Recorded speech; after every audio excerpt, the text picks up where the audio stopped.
and you are good to go in 3, 2, 1. Hello, good afternoon ETHDenver. Hope all of you had a fantastic event. Here we are, Team Secure Pool, and we have built a decentralized insurance project. We have created 2 marketplaces. One is for insurance buyers and second is for capital providers. Rather than taking much of time, I would request Mohsin to give the demo of how our project works. Okay, so we have built a decentralized insurance platform where there are two aspects there. One is insurance buyer and another is capital provider. So I will just walk you through the website demo how it works. So once you collect the wallet on your platform, if you want to buy insurance, like we are kind of creating a micro insurance platform. So I will just walk you through if you are buying an insurance. You can just go on the coverage marketplace and select the insurance you want. So we are integrating some sort of micro insurance, like let's say flight delay, protection against exchange hack or something like that. So like once you select which insurance you want to take, there is a configuration. Once you can select the coverage duration, it's 1 month, 3 months, 6 months. Depending upon that, your total premium will get calculated, how much monthly premium you should be paying, and you can just purchase the coverage. Here you go. And once you purchase the coverage, all your like kind of the recent policies or all other insurance can be seen in the dashboard. Let's suppose currently I'm having the total coverage of 12.458. Active policies are 3, and monthly premium I will have to pay is this much, and claim history will be seen here. So you can just go down, and if any insurance got triggered out there, you can just click on the claims and file a new claim for any insurance out there. And once our backend algorithm will detect if that insurance got triggered or not, and will automatically release that fund.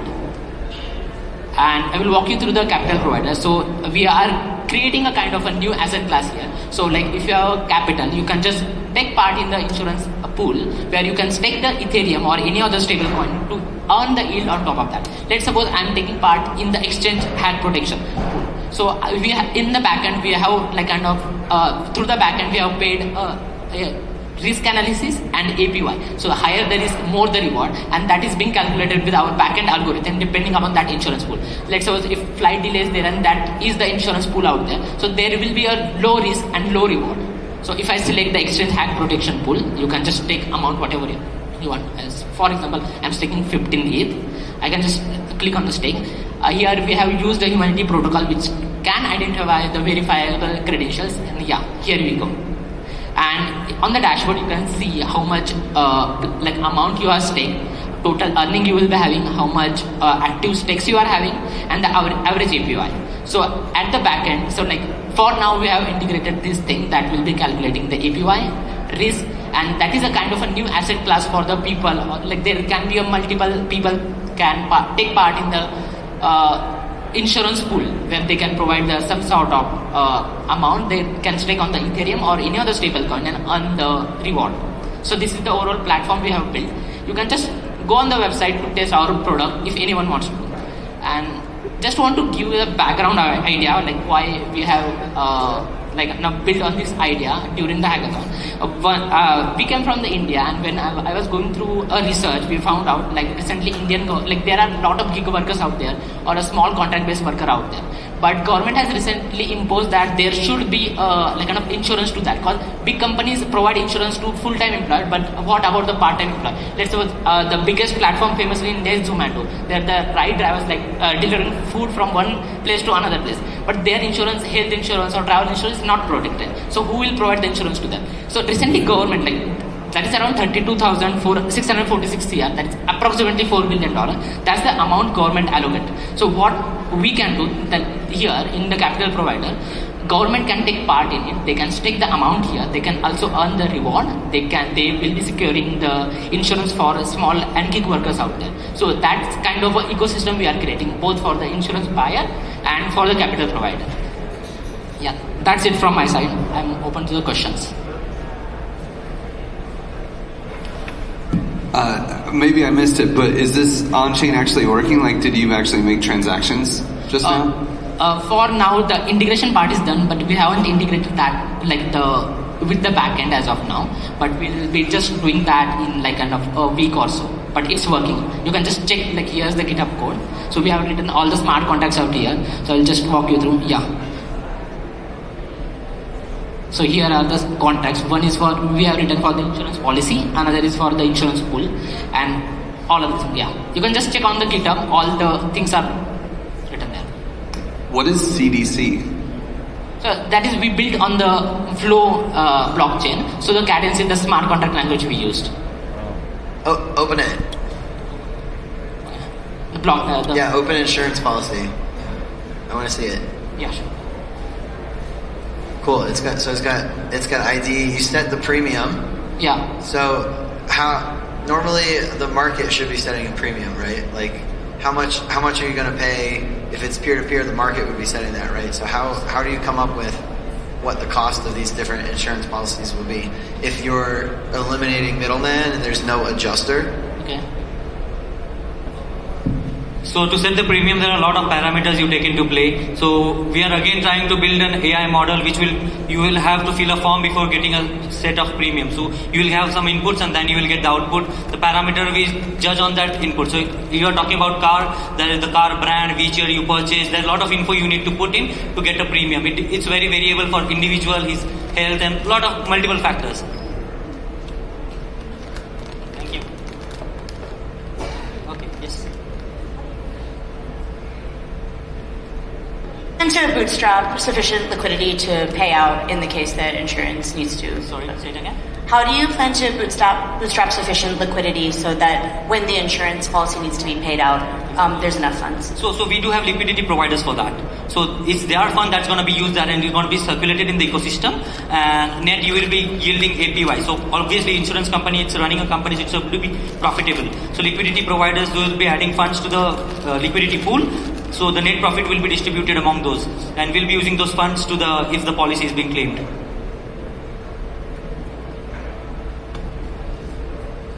Well done, really nice. Beautiful front end.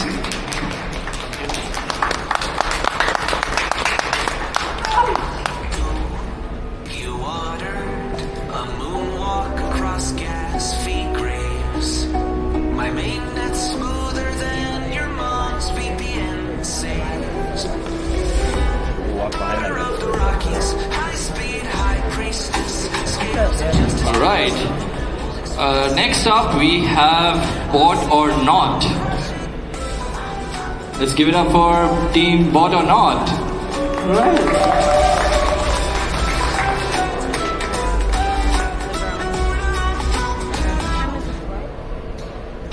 Until 9:45, I thought. Oh, that's it.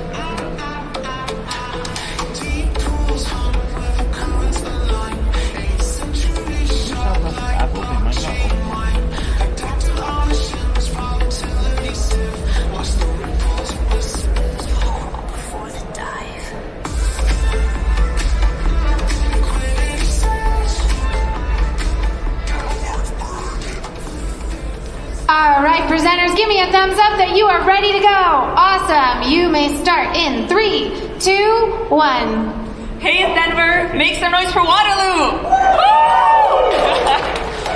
We are Dasha and Fahim, and this is our project, Bot or Not. Bot or Not is an app which incentivizes the battle between spotting AI agents and building human-like AI agents. Let's go to the next slide. So, what problems are we actually solving with our app? First off, only 84% of Americans can actually cannot recognize AI-generated content. I'm sure we've all used social media where we're not sure if the person we're talking to is even human. Next slide. Oops. Problem number 2. GPT-4 passes the Turing test only 54% of the time. That means it's only being recognized as a human 54% of the times. Can we do better? How do we do better? We are prompt engineering, and it is a gigantic market, and our product gives users an ability to get into it. So with that, what's our solution? Well, a demo is better than 1,000 words, so let me just show you. Here's Bot or Not, our game. So to begin with, we need to connect a wallet because we need to pay 10 USDC to join the game. So the point of the game is that users join a group chat, and one of them will be an undercover AI bot. And the job of the humans is to figure out who that is. And if they do that correctly, they get the prize. If not, AI takes it all. So here I'm going to input my name, and here's the prompt for if I'm selected to be the AI. I'm going to say, super chatty and nice. And in the meanwhile, let's go to Fahim's screen. He's acting like an angry grandpa, and he's starting the game. So I'm going to go ahead and create the game. This is all deployed on Base Network. And if I don't have 10 USDC in my wallet, I can just fund it. I'm then going to approve 10 USDC for spending. Confirm. There's a little bug with on-chain kit, but ignore the loading sign. I'm then going to join the game on-chain, and I'm going to complete registration on my side. And in the meantime, I'm also going to join the game by paying 10 USDC. And let's get in there. Here we go. So this is our waiting room. You can see both of us in there. The prize pool is 20 USDC because there's two of us. And at this point, one of us is being randomly selected to be the AI. And whoever it is, the AI is going to act accordingly to our prompt. And the job of the other person will be to figure out who that is. Obviously, right now it's very easy because it's just the two of us. But the stakes will be much higher as there will be more users. Imagine if there's hundreds of people in it. That'd be $1,000 prize pool. And if you have 1,000 people, it's like a 10K prize pool. Hell yeah. So here we go. The chat room's about to pop up. So as you can see, I was selected to be the AI, so I cannot text. I don't have the text box. But we're going to go to Fahim's screen, right over here, and he's able to text. And you can see that my bot, D, is already texting. It's being chatty and friendly, and it's replying to Fahim's messages. And also, one thing you can notice is that it doesn't have perfect capitalization, it doesn't have perfect grammar, because those are dead giveaways of my bot. We specifically prompt engineered it to be more human-like, more casual, use slang, things like that. You can see here, it literally says it's not a bot. So, deceiving. It literally says, nah, just there to talk with everyone. Like, that's pretty damn good, okay? So here we go, we have about 15 seconds left. And the good thing about this is that it's very random. In some demos, the AI bot is not very chatty. We got lucky. This one's very nice. My prompt was an angry old grandpa. So, explains what I'm saying back in my day. So here we go. We're going to transition to voting, and we're going to stay here, because Fahim is the human, he will vote. So in this case, I'm going to vote on the only other player in here. Confirm. On Dasha's screen, she won't be able to vote because she's an AI agent. Yep. So results are being calculated.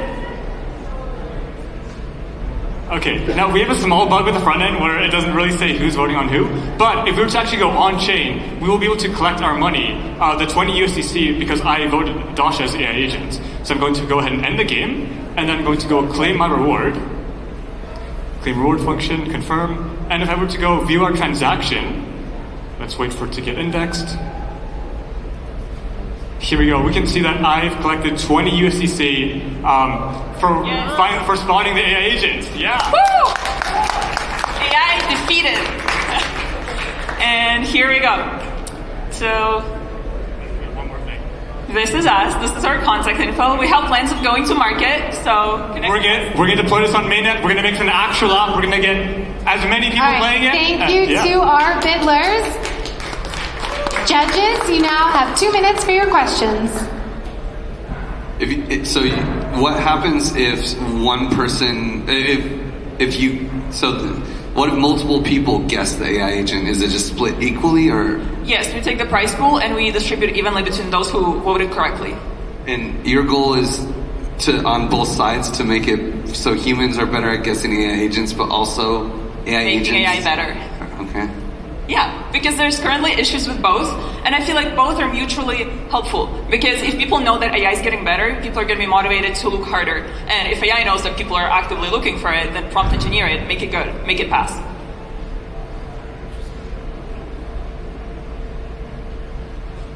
Have you thought about having it where there is actually no AI agent, and then somebody just has to pretend to be an AI agent?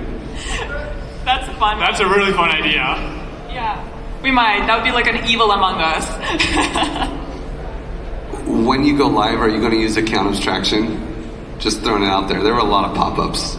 Yeah, we're definitely going to use account abstraction to reduce all those pop-ups, and it's going to be on base.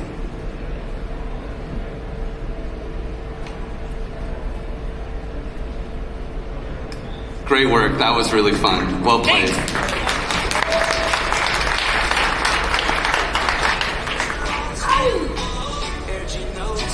Vote for us on Portfolio.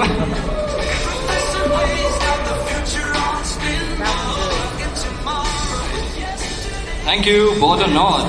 Next up, we have Zero Excalibur, the final presentation of the day. Right, give it up for Zero Excalibur.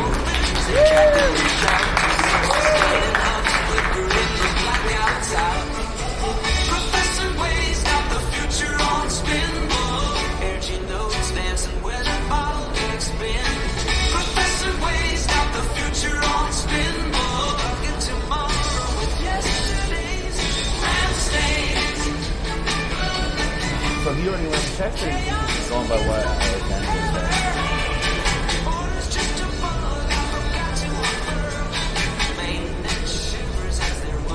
Is there anything that was in there that's not replaceable? Other than the app. Right. You didn't have any, like, anything in your mouth. All right, presenters, I see a thumbs up. You are good to go in 3, 2, 1. What if every bullet you fired had real value? What if missed shots weren't just wasted but became part of the game? Welcome to Excalibur, the first on-chain, multiplayer first-person shooter where every shot counts, and we're excited to introduce you to the future of competitive gaming. Zero Excalibur is not just another FPS. It's a hardcore free-for-all shooter where in-game ammunition is purchased with tokens and tracked on-chain. So this means that your ammo in-game that you are using to fire has real-world value. We act as a natural prevention against cheaters and hackers by bringing these transactions on-chain when you fire that ammunition.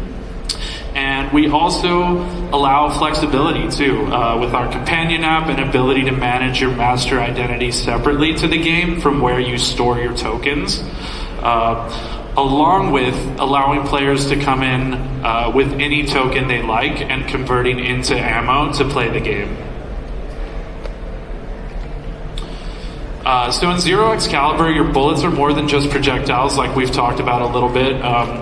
The main game mode flips between Regen and Degen mode, and when you see a demo here shortly, you'll get to see the red and green sky flip between the two. But in Regen mode, missed bullets become part of your ammo pool still, so you're able to easily recover them. Where in Degen mode, missed bullets become part of the in-game world, allowing other players to collect them. And eventually, as you play the game and you build up ammunition that you've taken from other players that you've killed or from missed bullets that you found in the world, you eventually are able to cash out, take that ammunition off the game, and convert it into real-world money.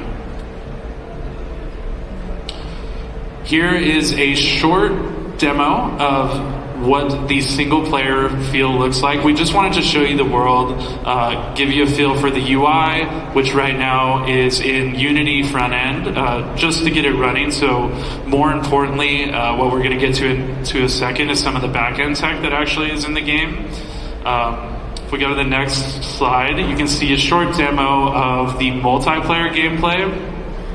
And we made sure to show you here where the player is actually killed and drops all the ammunition that they had on them, allowing for the other player to then recover it. And you can see that goes into their ammo pool up on the top left. We had a couple of key integrations, starting with ZK Sync, which we use for the Smart Sign-On, which is the companion app, kind of the first layer to the user experience for the entire game. And that just gives you players the flexibility of using that Smart Sign-On and the passkey anywhere, keeping it separate from their wallet and other funds. And then also it acts as the account creation engine for the game, kind of simplifying our onboarding process. Our main integration, though, is Insomnia, fully leveraging their throughput of 400,000 transactions per second and their sub-second latency. So game-critical actions like you're firing a bullet, a missed bullet, all of those actions are tracked and verified through smart contracts. So the gunplay in Excalibur actually kind of showcases that ability. And we actually built a short demo here so you can see some of those transactions come through as the gun is fired in the game world.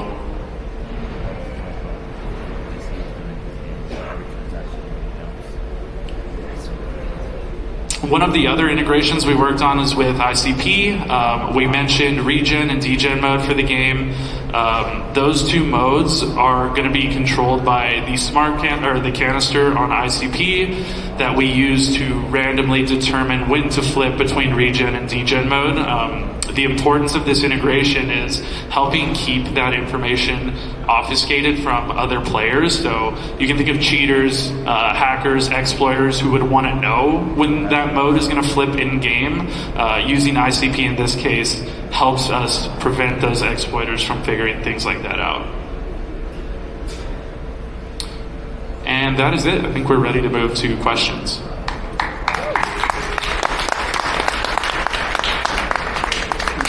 Do you know of any non-blockchain game that has implemented this paying with real money per round mechanism?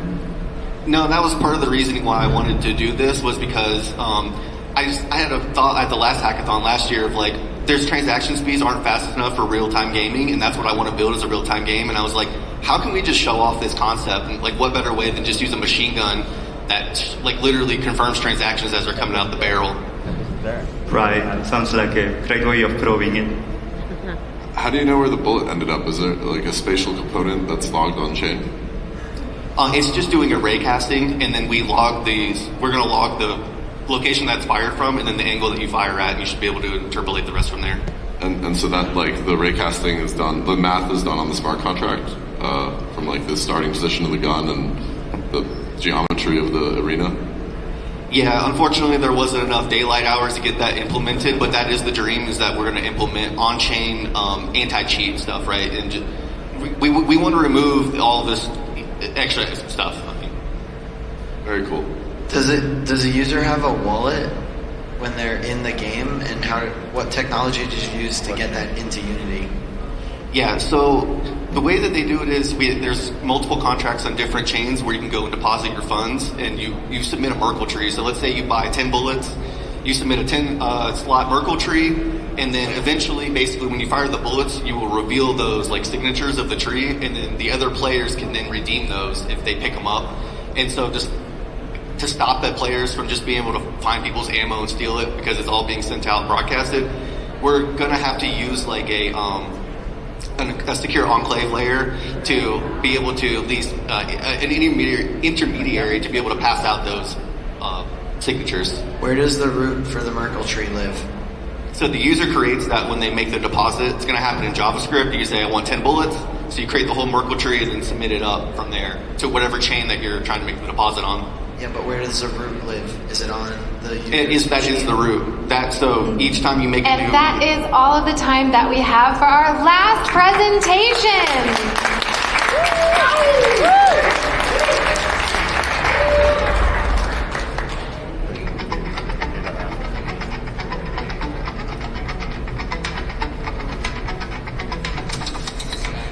Was that fun? Yeah. Big round of applause for every project that presented today, and for our over 1,000 biddlers that submitted projects. Woo! It's why we are here. All right, so let's see. We don't have that yet. Oh wait, let's find out where it is here. Oh. They were supposed to. Oh, right here. Judge deliberation. Da, da, da, da, da. You guys ready to deliberate? So while you're deliberating, where do you want to do it? Here, or you want to go back to the green room? Okay, so skedaddle. Thanks to our judges. Big round of applause for them. So we'll put this on. Okay, so we've got some housekeeping while they're all deliberating and figuring out where we're going to do next in terms of the finalist recognition, their judges' choices. We're going to go through a little bit of housekeeping here, so Denver. Yeah, right. As the judges deliberate, I'd just like to cover some things that we're really excited about. This was one of, if not the biggest hackathon on Devfolio ever. We had over 1 million in prizes that we were giving away. We had over 1,000 builders and 225 projects submitted. All the bounty winners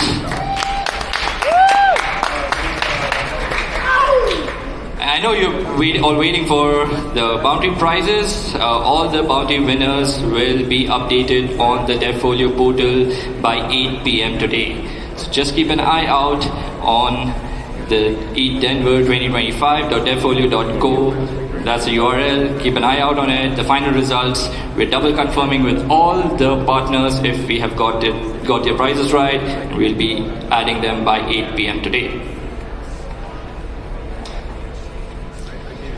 So here's something that, just going to talk about something that we at DevFolio thought it would be cool to hack. Like it's hack season, and we thought let's hack it, right before ETHDenver, and we were really glad to build something called Whiplash. A lot of you already tried it over the weekend, but for those of you who did not know about it, Whiplash was an in-house AI agent that we built at DevFolio to just help everyone build better. So for builders, they got detailed feedback on demand at any time so that they could spend less time reinventing the wheel and build better projects. So we had a button right up there near the project submissions, and builders got real-time feedback. For the judges, it was an interesting feature to use as well. So no human can be a perfect judge.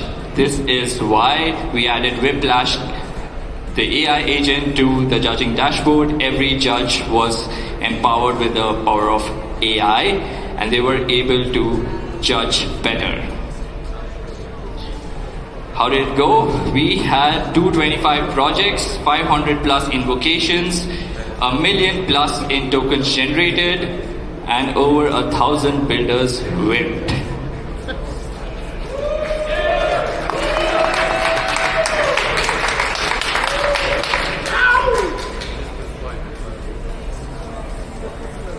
So, as the judges deliberate, ETHDenver is not just about their opinion or our opinion, it's about all of us. So it's time for all of us to do our duty. You can now vote for your favorite projects on DevFolio.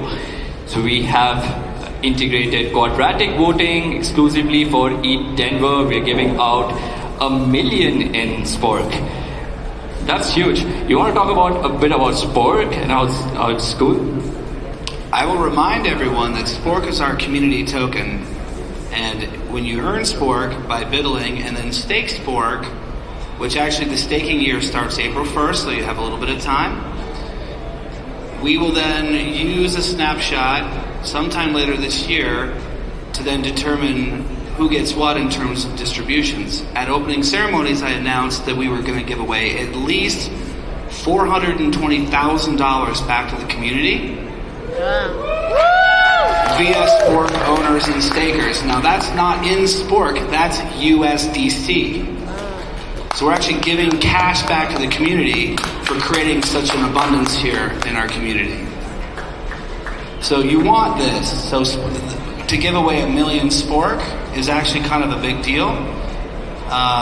So the projects that get your vote will receive a portion of those Spork. All right. How do you get the 1 million Spork up for grabs? If you haven't already, you should sign up on DevFolio. All the eligible participants will be getting 100 votes. And as long as you are able to vote for all your favorite projects, as long as they add up to 100, we will make an attestation on chain, on base, using ES. Shout out to ES, by the way. Yeah. And once that's done, the votes are out of our hand. Even we can't change them. That's tamper-proof, real-time. And once the deadline ends, we'll just plug that right into the quadratic funding formula, and we'll get how we should be distributing the Spork for all of you. This is where you can vote. If you don't know the URL already, it's ETHDenver2025.devfolio.co/quadratic voting. Scan it. Okay, well, get your phones out and scan it, please. We're going to move on to the next slide in just a second, but we want to give you just a couple more seconds if you're inclined to vote. That would be great. make some team lucky. We also have another feature that's a little more nuanced. Now, we really want builders to build personal connections with each other. So you get that prize money, it's your duty to pass it on. That's the way of Ethereum. That's how we roll here. So using DevFolio, you will be able to cheer for other projects. Literally, kind of like buy them a coffee, show your appreciation. And you show your appreciation on chain. So you can like give them anywhere between 10 to 100 USD in ETH. You will be appreciating them on chain. Again, the appreciation and the attestation goes on chain using EAS. Shout out to them, and we are live on multiple L2s. You can choose anyone which you like. Again, if you'd like a moment to scan this, that would be it. Yeah. Right. We also will be giving away soul-bound tokens so that you have your proof of work with you. We'll be giving out 2 amazing soul-bound tokens. One is for everyone who submitted a project. That's going to be the Builder SBT, and another, a special one for the winners. Now, everyone who wins either an organizer prize or a sponsor prize, everyone gets a Builder SBT. Make sure you claim them as soon as the hackathon is done. We'll be putting up more instructions for you as soon as we are done with it. Right, next up, we're really glad to let you all know that the building doesn't stop after ETHDenver. We're gonna keep it rolling at the ETH Builder Week. So we're also going to put a hackathon, but just talk a little more about the week. We're trying to make Ethereum cool again in San Francisco. Starting 10th March, we're going to have a series of side events. We're going to have all your favorite community leaders on there. Wink, wink. Big V is going to be there at one of these. We're going to have 2 days at Stanford, a day at Berkeley, and many more side events lined up. And we are glad to have ETHDenver as a partner. And with that, the last message I'd like to leave you all with, our motto at DevFolio and now ETHDenver is to never stop building. So whatever you've built over this weekend, we'd really like to see how you take it ahead. And yeah, like if you're really serious about taking things ahead and want to get advice on how you can make it into a project out in the real world, I think John's the guy to talk to.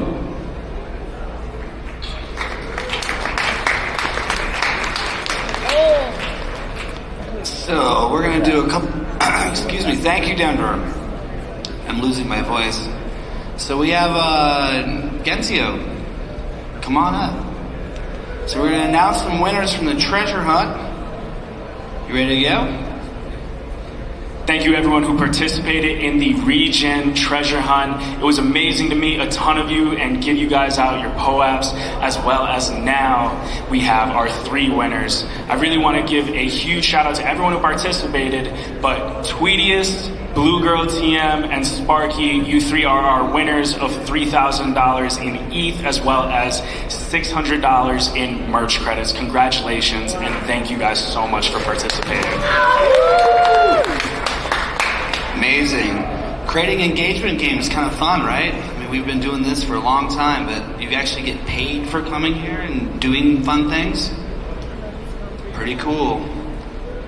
All right, another announcement I'll be making is there was some kerfuffle, if you didn't notice, earlier this week about the regenerates and the label regenerates, or the naming convention regenerates.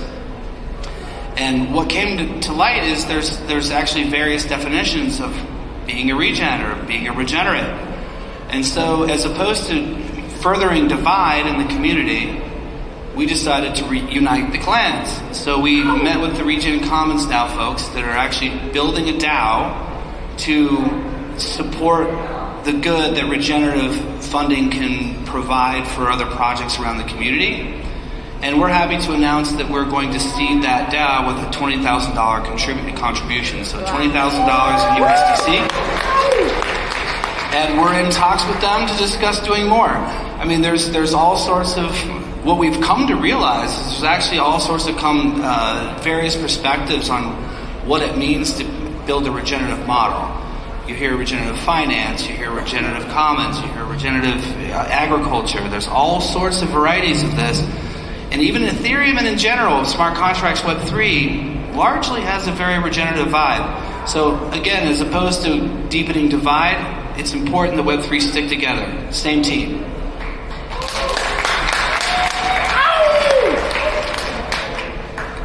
Okay, board announcements. So I will say one of our board members who is recently re-elected is unable to make it. She's on her way to Brazil to get married. We don't plan too much at one time, right? And she'll tell you, she's like, why did I do this? Like right after ETHDenver? I don't know, you tell me. But so Danny Osorio, Casey Gardner, is Casey here? I saw Casey. Casey Gardner, paging Casey Gardner to main stage. And then Bill Warren. Bill, why don't you get your butt up here, dude? Say hello. So I've known Bill for quite some time. And, you know, if you want to talk about good dudes in this space, he's a good dude. He is a recovering attorney and product manager at Game 7. And I'll give him just a couple of minutes here for an acceptance speech. How about that? Unless you decline. Do you decline or do you accept? I accept the board membership. I'm going to mostly decline the acceptance speech and just say thank you to everybody. There are a lot of great candidates. I'm very excited to serve this community. Much love to you, brother. We did have a lot more people vote this year. We will have our next 3 board members up next ETHDenver. I'll be one of those. Justin and Hannah, so the 3 original employees or the people that put this on, who are now on the board, will be up for re-election if we decide to do that. I probably will. We'll see. But we'll leave that for later. But every year we'd like to see more and more engagement. Voter apathy is a big thing in Web3 if you haven't noticed. We're trying to create an incentive for you to give a shit about that by creating a regenerative model of giving back to the community. Profits, in part, that come from the event operations. And there's a reason to own Spork and stake it, right? So we're trying to, again, gamify the experience of being a member here.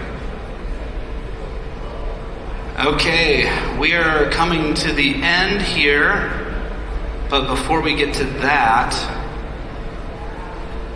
we're going to, are you guys ready? Ready? If you guys could get everybody, that'd be great. After we're done with the announcement of the celebrity judges' choices, we have one last thing to do, which is name our most valuable buffacorns for the year, which is team members who demonstrate outstanding contribution and execution and really just stand out with, servant leader's attitude. And we had many people that did this year, but we got so talking about it that we decided to do 2 this year. So judges, come on back up. Now we're going to let you guys have the mics, right? Enough? We're going to let you guys actually do your own announcements.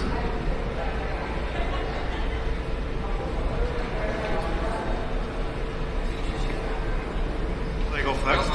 Well, Griff's technically on the top of the list, I guess. Wow. It doesn't matter. Go ahead. I'll take it. So, my choice was Zero Excalibur. You guys killed it.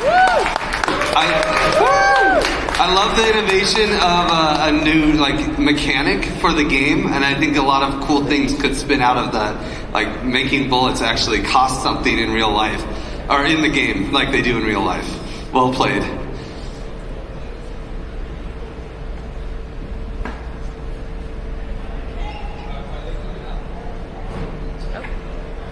Where are the teams? Zero Excalibur. No, where are the teams? The people. Zero Excalibur, if we call you guys, come up here. Yeah, come on up. You killed it. Take the love. Get up here.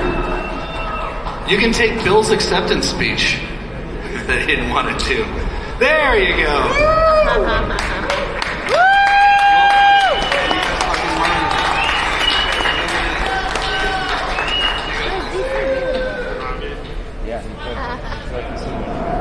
I have nothing to say, but thanks for having us.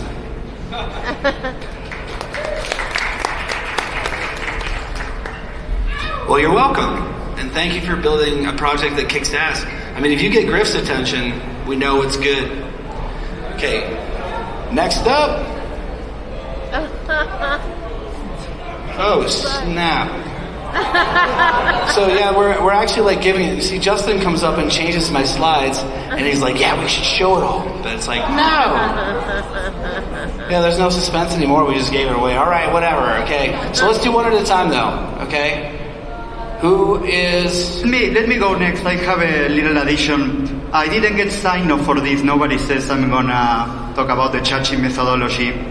My first ETHDenver was in 2018. It was such an exciting event that I was like, whenever I build something, it's gonna be on ETHDenver. So the next year, in ETHDenver 2019, with some friends I have built POAP, and you know what? Our presentation was perfectly smooth.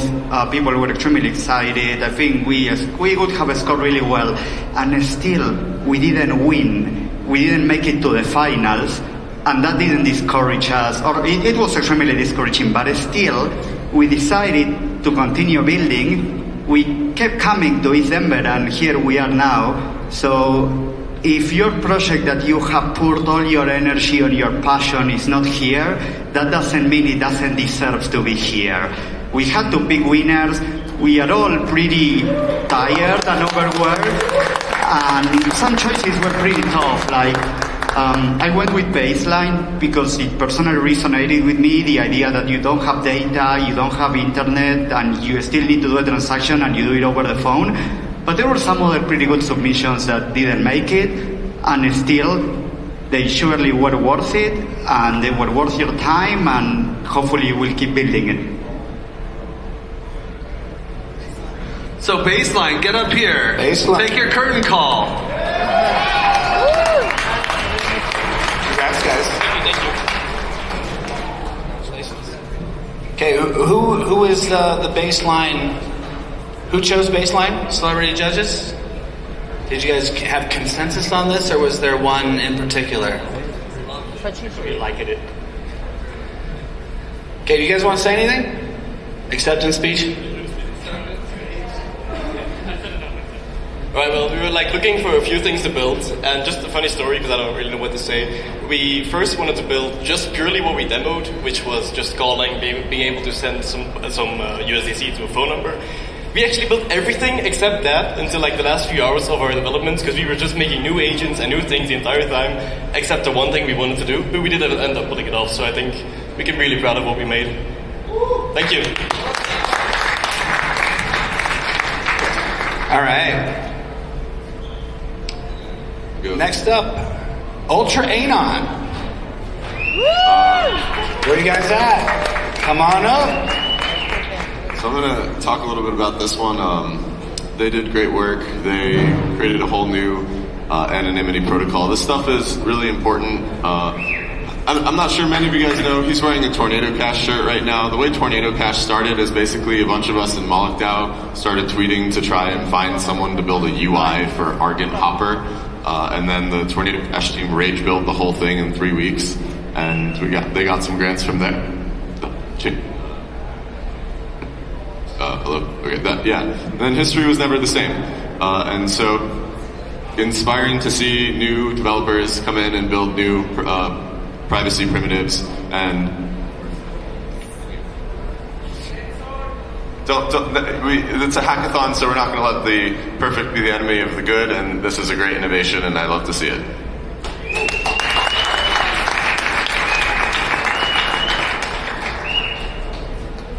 You guys want to say something more?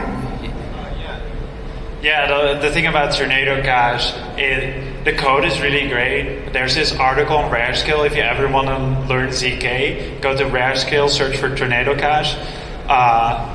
Yeah, and also Noir from Aztec is super easy to use. This guy is his first time coding in Noir, and I helped him a lot, and he learned so much. So, yeah, shout out to the people who help us build. Yeah.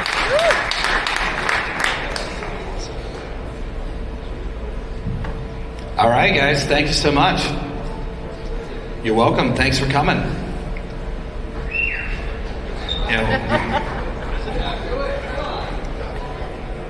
Yeah, congratulate them, guys. Let's give them the love.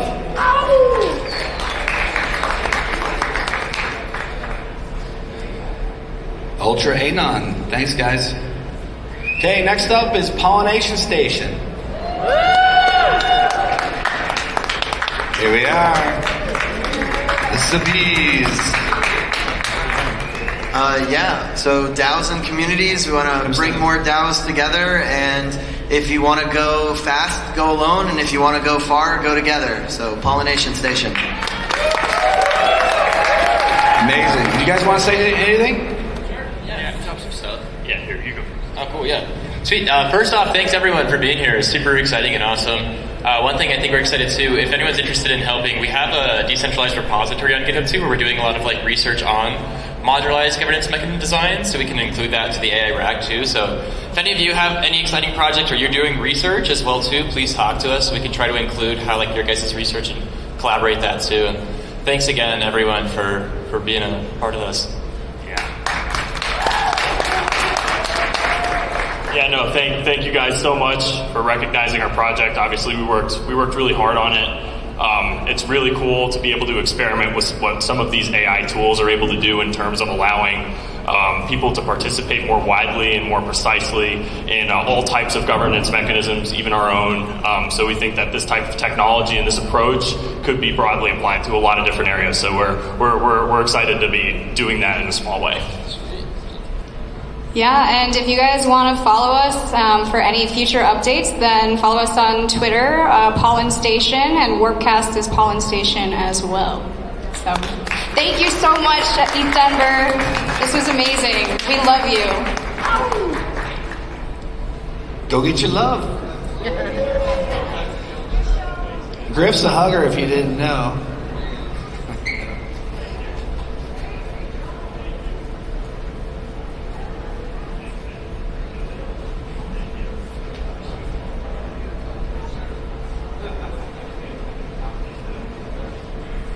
All right, well, while they're wrapping that up, we're going to just go ahead and call the next group up. Face Buddy, make your way to the stage, guys. I can share a little bit about Face Buddy and why we're excited. One of the things that brought me into the crypto space was financial inclusion, more accessibility, and just really excited about, we're all excited about what Face Buddy can do to really grow the pie.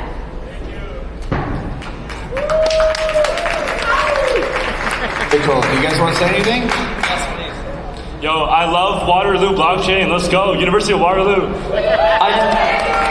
I just want to thank ETHDenver for providing such an awesome platform for young people like us to come out here, hack, learn, and win some money as well. It was just such an amazing experience to be able to compete up there with way more senior people who are super experienced, and we just learned so much. And yeah, thank you again to Waterloo Blockchain for flying us students out. It's just such an amazing opportunity for young people like us. Thank you. Let's go. Thank you. Thank you, guys.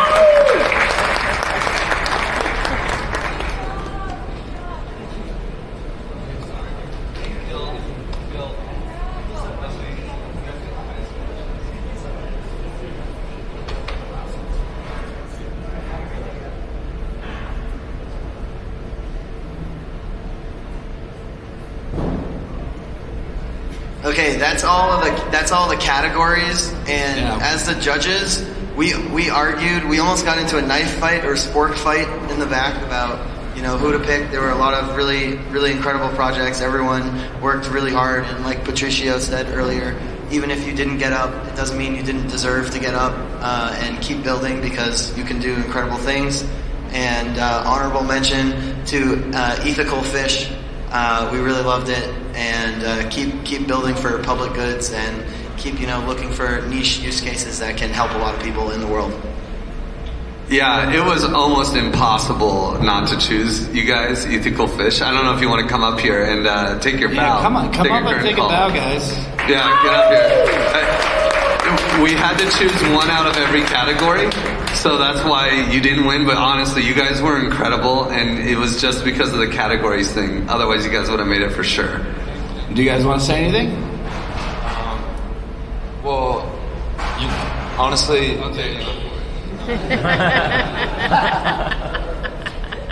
This is Anthony. I'm G.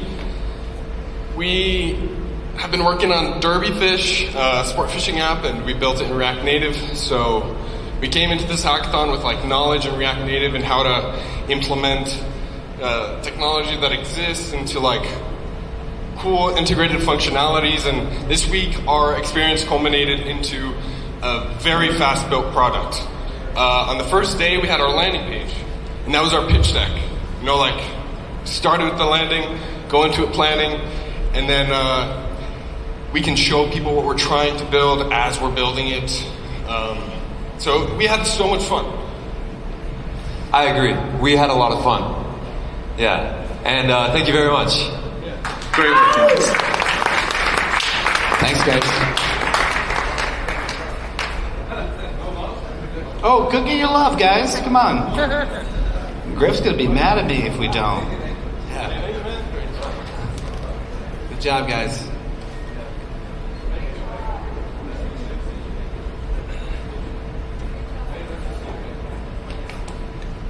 That's it from us, John.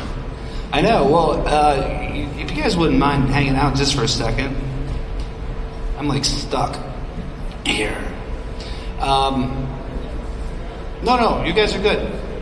Oh, I was talking to them. Sorry.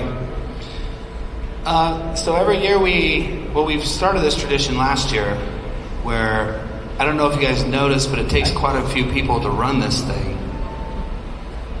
And honestly, the way we do it, we try to be as sort of hands-off and community-driven as possible. There's sort of a blend of things that we do, but we have a whole bunch of stewardships which somewhat run independently, but then they have connectivity to the other stewardships. There's all sorts of organizational communication challenges and scaling challenges and execution challenges. There's over 350 people that work on this event. Those people deserve the round of applause.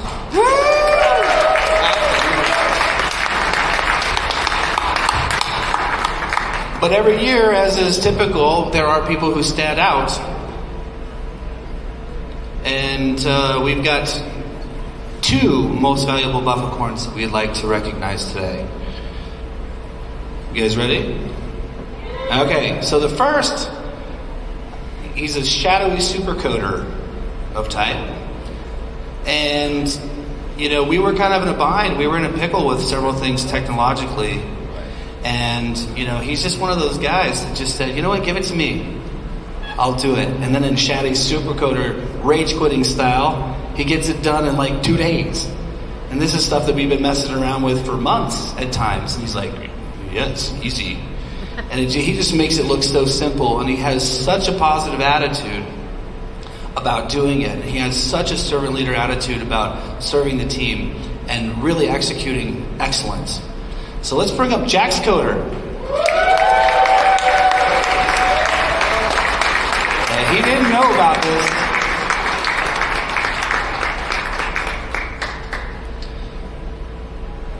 So let's give it to him. Sir, thank you so much for everything. It was a pleasure working with you. And I literally can't do what he does. So anytime, coding is not my strongest suit. I can do a few things, but to watch him work is like watching a Picasso painting happen.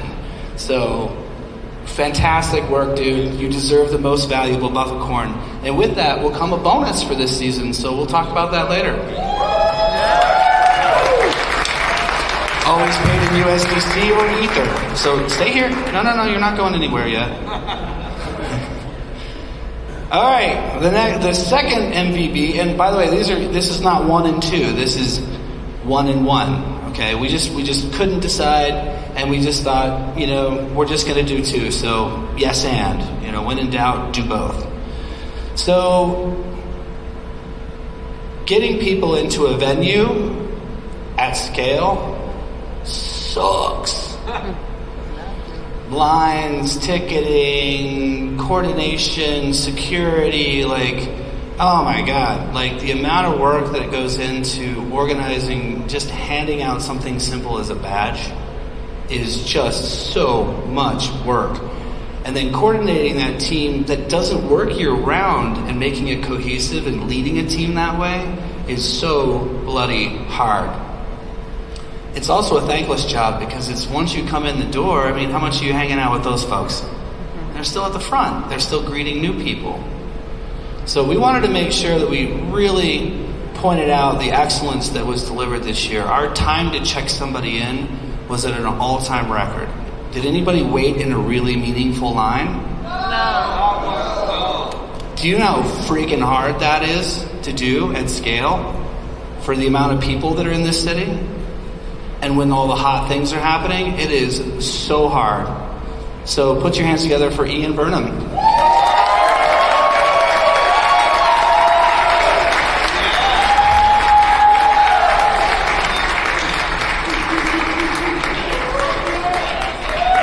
The Thankless Heroes wear this outfit. You see this? This is his work clothes because he's behind the scenes doing a lot of kick-ass shit. And honestly, this experience, the ticketing experience, historically, by the way, in our reviews, the feedback has always been one of the repeated things. It's like, oh my God, it's just so hard to get in, and it sucks. And I'm happy to report that I don't think that's going to be a problem this year. So, you have anything to say? No, I'm just thankful for everyone who's here and enjoying the show. I don't think we got longer than 10 minutes this year, which is fantastic because my internal limit for myself and my team was 20, and we killed it. Yeah.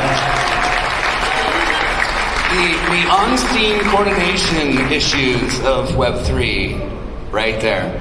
So, stay here. This is the end, but not the end. It's just the end of one chapter and moving into the next. Remember, next year will be the return to Biddle City and the adventures of Captain Ethereum. I can imagine we'll make some fun videos or something to go along with all that nonsensical lore. But we love it, it's fun, so we're going to do it. And the final thing that we always do every year is we want to bring the entire team and the entire board up here. So all y'all team members, board, stewards, everybody, stage please.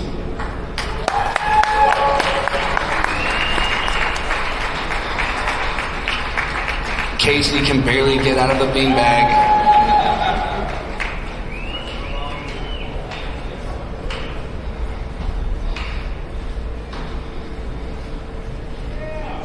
Come on up, guys. Bring it.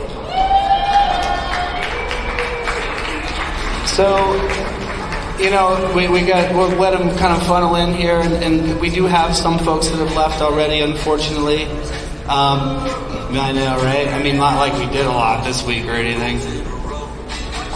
Keep bringing them in.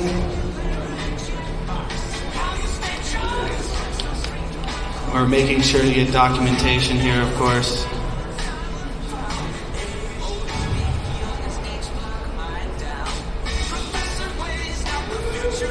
So I will just say that for everything that we do here at ETHDenver, the one thing that I would say is the most impressive is that being literally a DAO with a legal wrapper of a co-op, the largest live-action Web3 experiment in the world, this is who puts that together.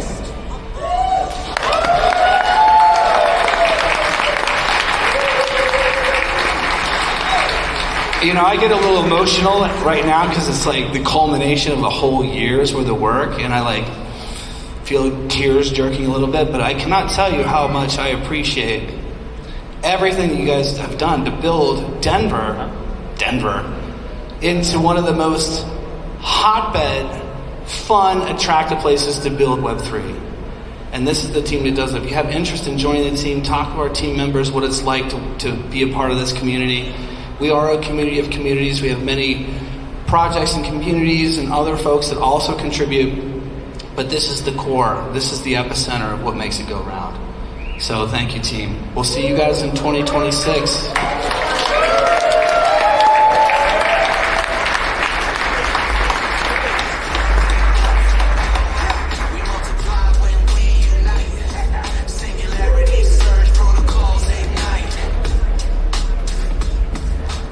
Don't go anywhere. Judges, you guys are part of this. Stay. Brittany? Yeah, there she is. Okay. Defolio, get your butts up here. Come. That works.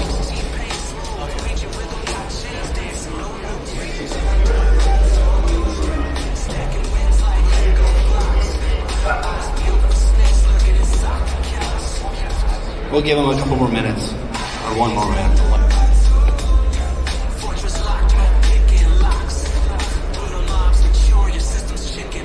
So, Brittany, on the lighting, if you can mess with it so we don't look so dark, can you do that? She's on it.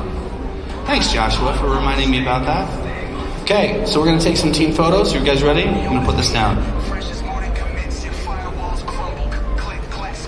Come on through, guys. Defolio, folks.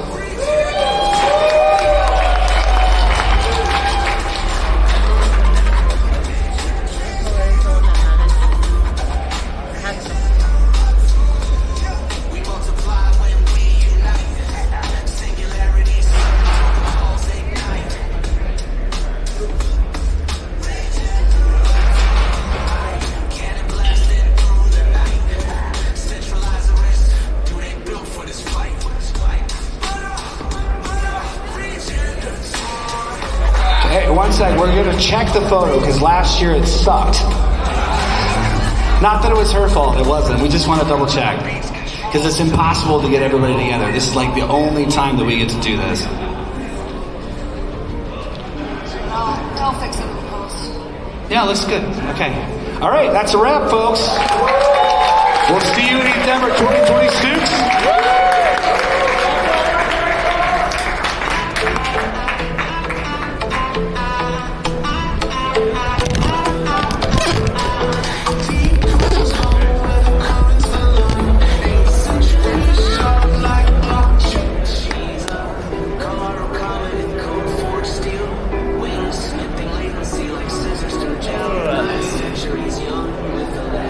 His coat, oh my gosh.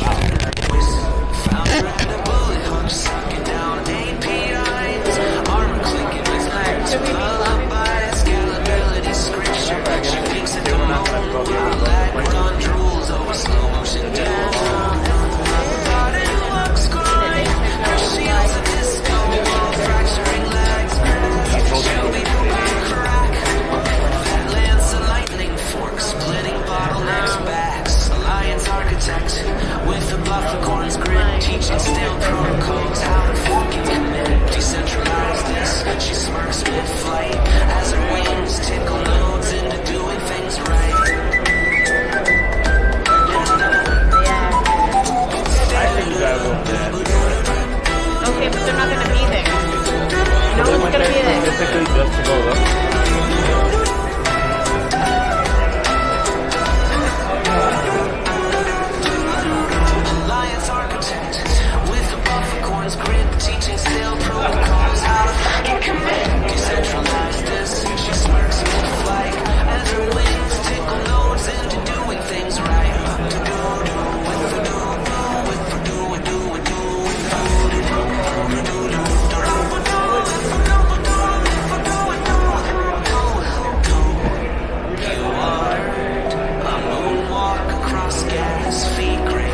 believe it.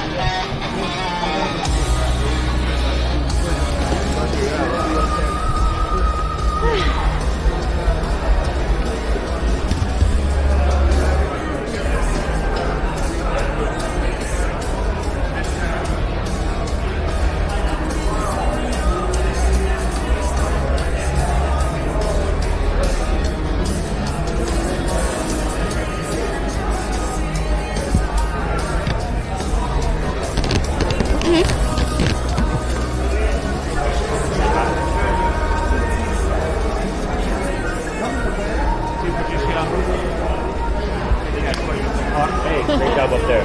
Appreciate everything that you do. What? Right. We'll see you next year. Nice to meet you. Yeah.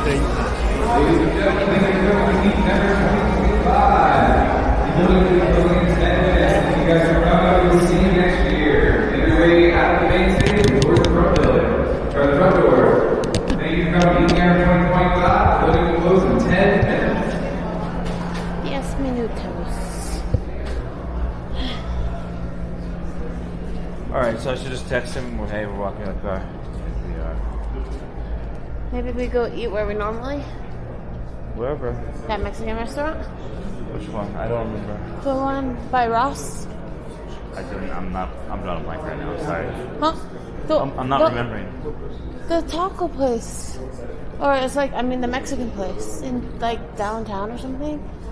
We've gone there every single year. I don't remember. At the end of our trip, we go there to eat. Too tired. It's in downtown. It's Mexican. It's by You gotta give me some more the clues. Ross where I had to get my luggage that one time. Oh, yes. Yes. Yeah, that would be good. Yeah, so tell him if you can find that restaurant again. And then we're gonna go there.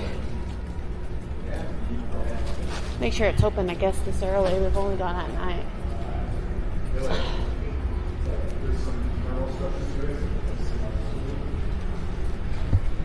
I wonder if they have a regular storage. They just keep a lot of this stuff, like, for the next year. Yeah.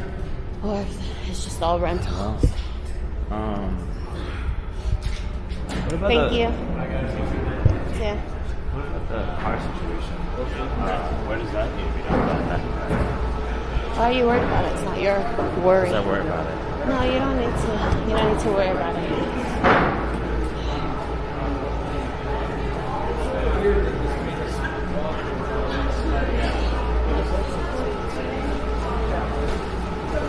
Good night now. Thank you. Thank you. Made our jobs fun, I gotta say. That's cool. They put the water stations right near the water bottles. That's Yeah. It looks like everyone took them. we never saw it because we were never here to need it.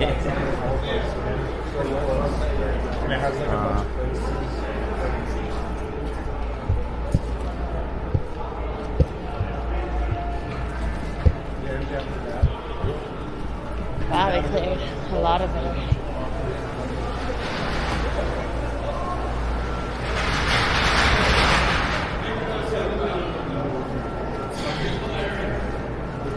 That was cool seeing that, to be honest. I was more engaged in that. Mind you, maybe because we didn't go to a lot of stuff. But we also came last year to see it. Yeah, but I don't know. I guess maybe the presentation this time felt a little more like exciting.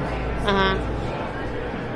But now was an interesting fact, too, that they pointed out is that this was the most participants in a hackathon. So even though there may not be as many people here, patrons visiting as, just visitors. Yeah. There was more buildings. Right. Which is awesome. Which is what you'd want. I wonder if they did the online. Normally they have the in-person hackathon, and usually at the same time they have an online hackathon. Is that what the voting is for theirs? The other things? No. So I'm just wondering, it didn't look like they did that this year. I don't know. See if there's any more snacks left.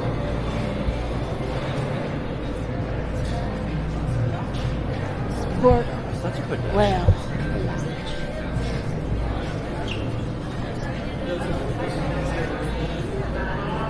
I'm so close to just being done. Sorry, we're closing. Okay, so there's no more snacks or anything? No, right in a second.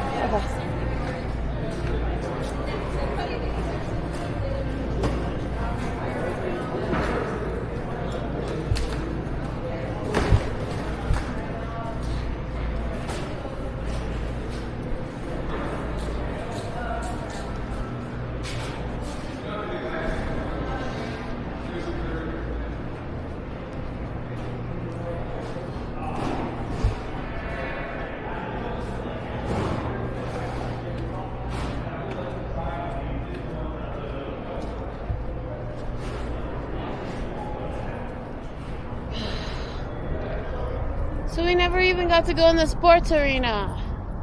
What's that? We never got to go in the arena itself.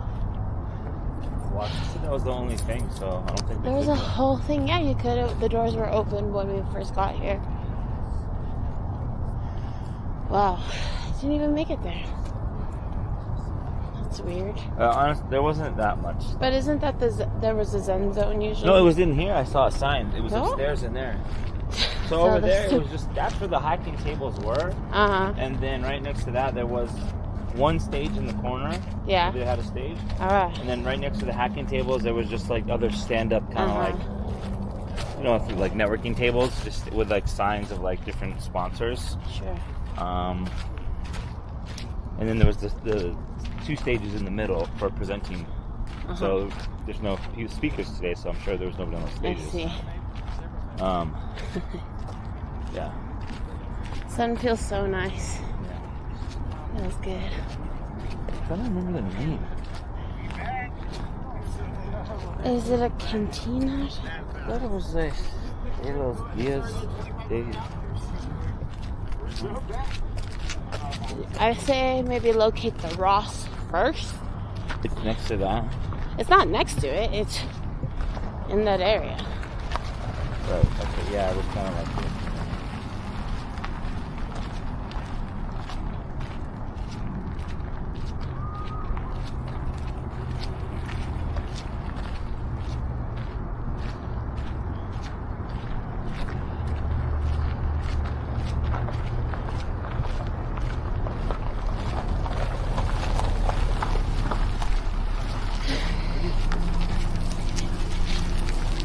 Thank you.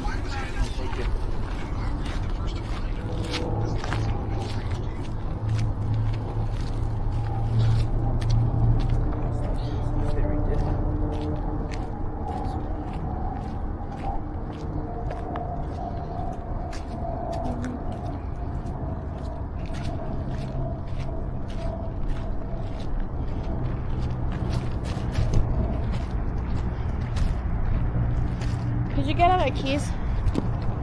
What? My keys? Where are they?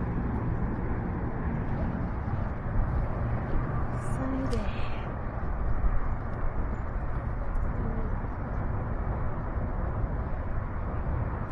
Whew. Thank you.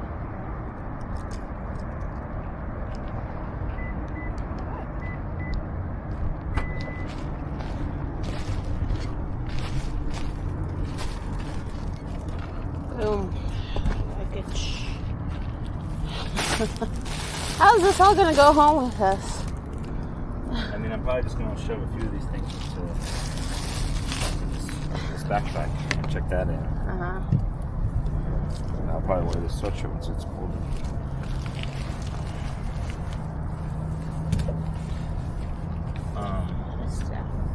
Is the door unlocked? Yes. Should be. Alright, can I close this? No, I gotta put this Alright, let's put this here. People Turn your heads around. People are watching? Probably. Alrighty.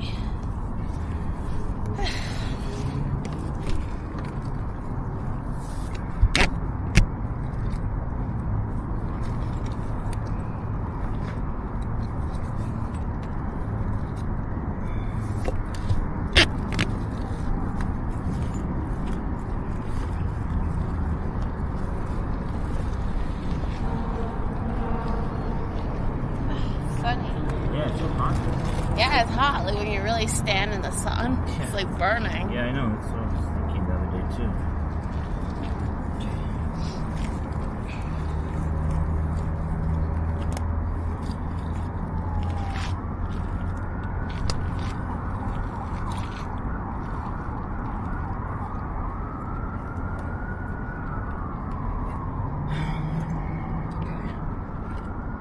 Alright, yeah, I'll fix this. Where was this? That's yours. That's not mine. I don't know. You took it out.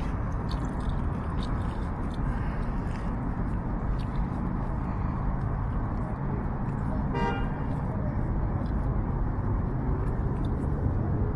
don't know why I brought that.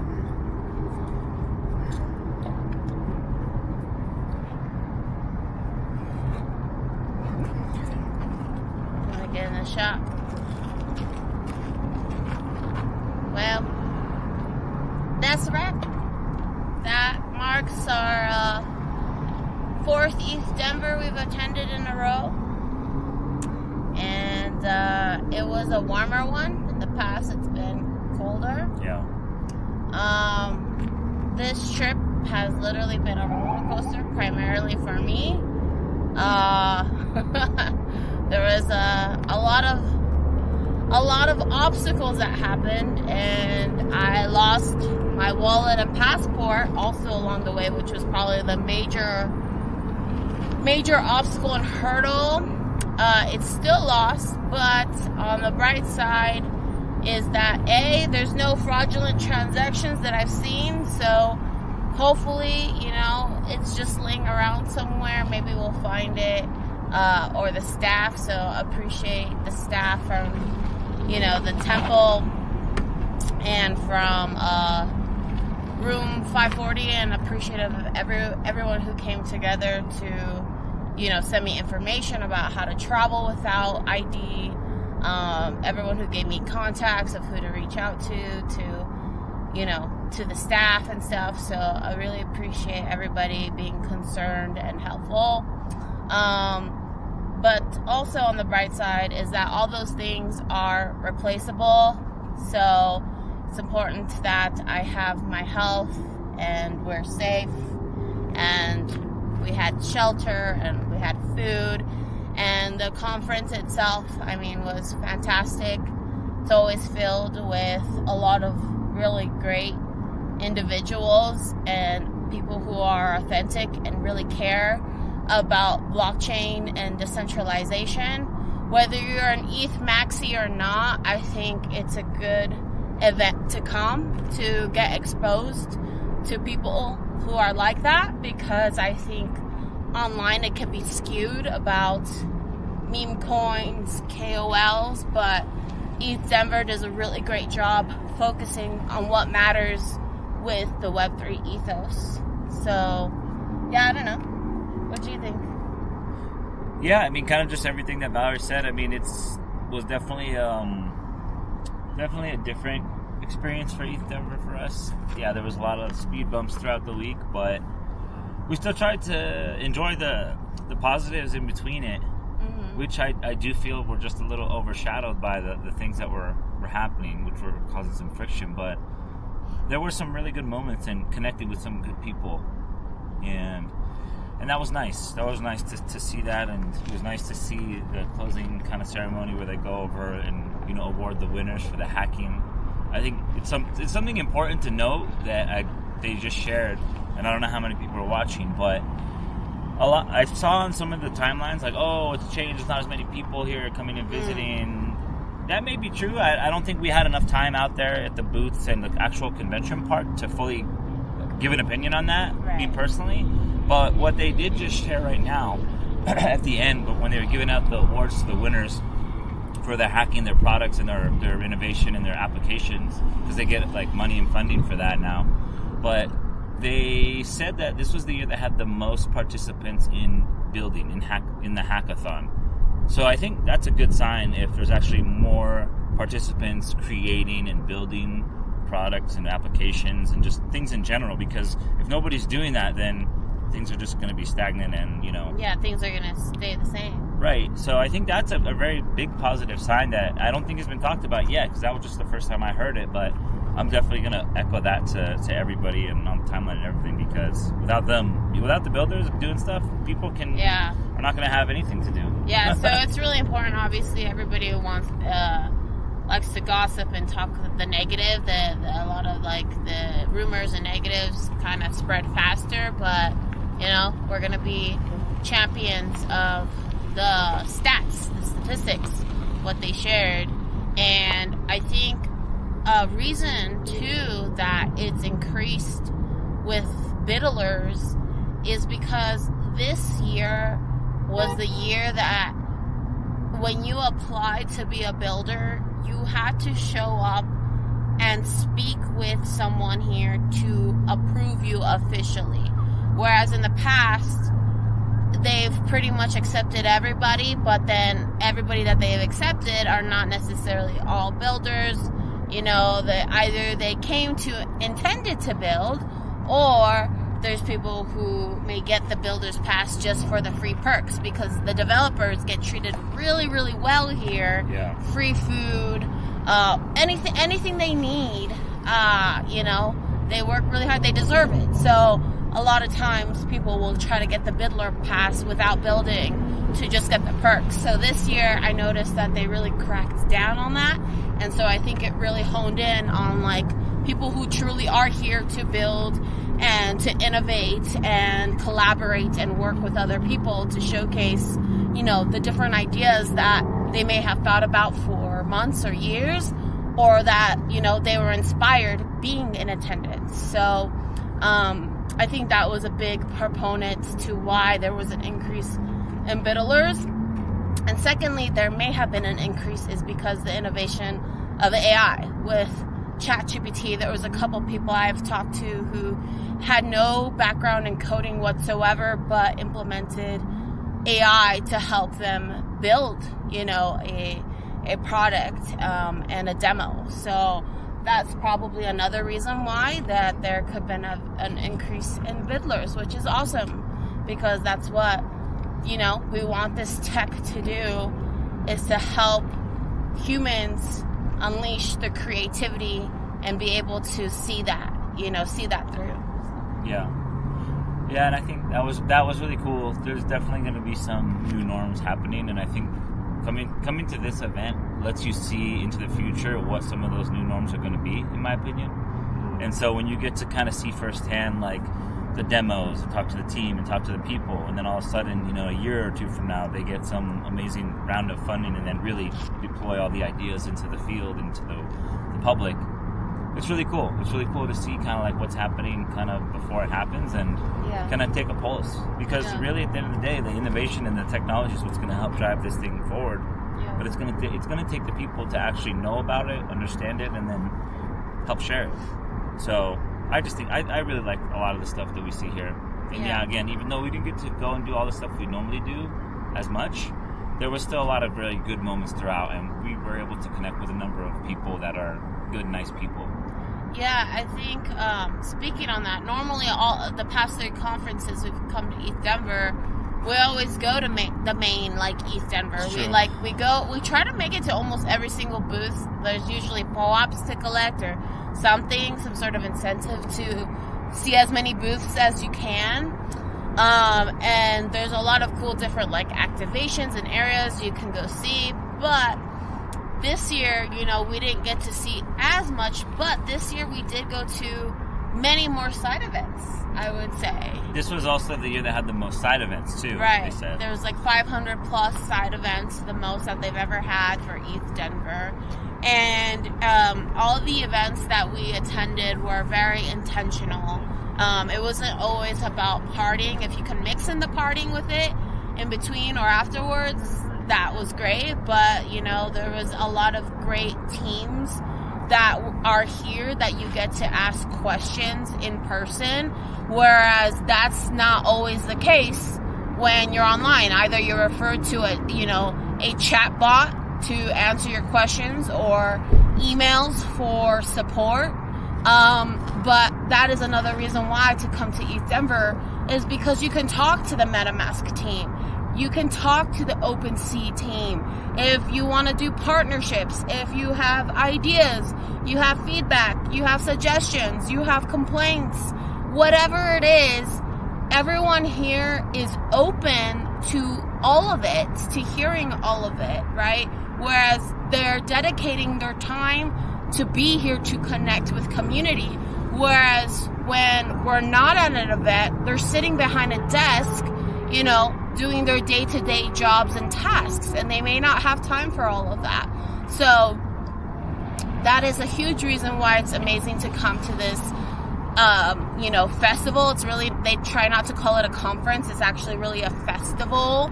But also all the side events. All the side events are great. And in a way, it's like, okay, if there really was not as many people, they say there was many builders, but maybe not as many people as just regular attendance. I also think it's not a terrible thing because it allows you to breathe more and gives you more face time with people you want to actually speak to. Yeah. So I don't think that's necessarily a bad thing.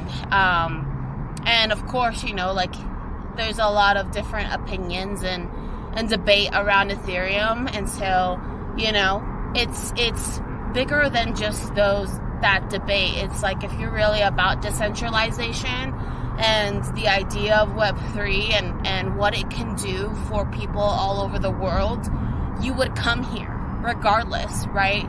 Like most people are multi-chain. It's not just all ETH maxis. So I think it's great to see a different perspective, whether you're from Solana or from Bitcoin or Cardano or any other crypto or chain, is to come here and be more open, expand yourself, and you just never know who you may talk to that sparks or inspires yourself to do something better for the greater community in Web3. So. Yeah, I couldn't have said it better. I mean, I think it's just a really good event, and I think there's always going to be something fun and cool and exciting about it. I mean, I'm excited. I'm excited about the things I learned about were the MetaMask wallet, which I think is really cool, and people are gonna. I think that's going to be a new norm, in my opinion. So we'll talk about that, I'm sure, more later on. And everything Story Protocol is doing, it's going to be a really big deal, I think. And it's nice to see, you know, not new entrants, but new brands and communities and just people coming to visit. Like Ape Chain had a presence here this year. Yeah. Abstract was here. VFriends people were here. Sui people were here. There was a Bitcoin side event too. So, you know, I think those are more positives. And maybe there wasn't as many attendants, but maybe everybody can afford to buy the flights and buy the hotels and rent a car. So I don't blame people. Yeah, but I will say I probably spoke to a handful of first-timers at ETHDenver. I would say more than in the past years. So regardless of, again, how many people actually attended in general, I think I would imagine there was an increase in first-time ETHDenvers and ETHDenver, you know, people coming out here. And not only it's like, okay, their first ETHDenver, but they've been in crypto for 4 years or more. I also spoke to a handful of ETHDenver people, or people coming to ETHDenver, who are just absolutely new, and they came with a friend. So, like, I think a lot of people brought, like, a friend to be like, hey, come check this event out. Here's everything I've been talking to you about. Just come, hang out with me. Let's go to the parties. Let's go see some of the talks and panelists. Let's go get some cool free swag and merch at the booths, you know. Let's go try out the food trucks, whatever it was, you know. I think bringing a friend who has been hearing you talk their ear off about this, you know, Web3 blockchain tech stuff, I think ETHDenver is a very, very good event to bring a friend and have them just experience what it feels like to be part of something like this. Yeah, I think there's something for everybody. If you're into the arts, there's art stuff. If you're into the community, there's community stuff. If you're into the dev side and the development, there's that. Like, and it's just an overall good feeling. So I'm all about it. And I think lastly, I'll just share. I think everything Somnia's doing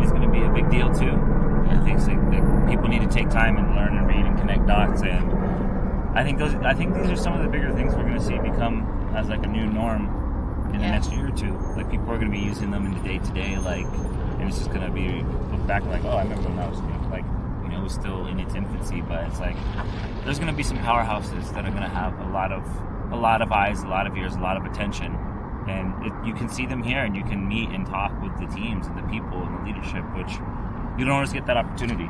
So I think it's really meaningful. Yeah, it really is, and we have a lot more to share about some of the top trending stuff in the tech that we saw that we'll share. Yeah. Some of our experiences at, you know, each different activation and side event, from Pudgy Penguin to OpenSea to MetaMask. We went to a lot of the major, like, main side events. On top of that, we were very lucky to know a lot of the right people who got us in with VIP almost everywhere. I think there was not really one side event that we attended where we were not VIP. So we got an elevated experience to what it's like to be at that level and the different type of networking that you can do. And so it's just super important to, like, network. Keep doing it. Keep talking to people. Keep sharing what you're doing, because you will be connected to the right people that eventually, over time, it could be years in the making, but over time, you get to go to those really exclusive events, you know, have champagne, have some oysters, and all the right people that you just wanted to talk to are there. And this was like one of the better ETHDenvers that I've experienced, that I think we both experienced because of that fact. Because this was the first year I was a spork whale. You know, this pass gets you in everywhere you want with the right people. All the speakers, all the panelists are going to be spork whale. So yeah, and outside in the events too, you know. So I can't wait to share what that was like, being VIP everywhere. Yeah, and then supporting our friends. Creatress did multiple performances, so I was able to help live stream that. So that was a really... We also worked, yeah. We got some work and actually got paid. So yeah, that was really nice to uplift and empower, like, artists and people that are trying to make really creative things for, you know, the community in general. Yeah. So that was a really nice, positive experience. Although a little challenging to set things up because it's busy and a lot of foot traffic, but at the end of the day, in my opinion, it came out really good too. So it's another thing. Yeah, it was great. And I guess that's another thing I'll add too, is that, like, if you're on the fence of whether you can afford to come or not, there is a lot of opportunity for these side gigs, right? Like, whether they need people to help check people into an event, they need people to help, like, set up, you know, booths, you know, activations. They need people to help, like, coordinate. They need people to take content of just filming the panels or filming whatever's going on. There are just so many different type of small work that you can get while you're here, and balance that with work and also taking time for yourself to go enjoy Denver, the state itself, Colorado, or, like, enjoy the actual conference or enjoy the side events, whatever it is. You can have a balance of getting paid plus coming to the conference for pleasure. So I think there are opportunities if you're on the fence and whether you can afford it or not. It's just getting bigger and bigger every year in different ways, and so there's always going to be opportunities where there's paid work. So yeah, it's a great one. The conference is free, in case you didn't know, and usually you can get free food almost anywhere at the conference or at the side events, so you can save some money there too. Yeah, I think that's another big plus, is that, you know, it's free conference ticket, like festival ticket, like you can't beat that. So. That's what I'm saying. Alright, we'll see you guys down there. Yeah. Those are bad. Congrats, guys! We saw you on stage. The pollinators. Fuck yeah! Congrats, guys. Thank you. Alright, so I guess that's it. Yes. Mikhail, when do you drive? Alright, we'll see you guys later. Okay. Fine. Okay, we're fine. Stop this. I think they changed the name What? of the restaurant. Oh, yeah? Yeah.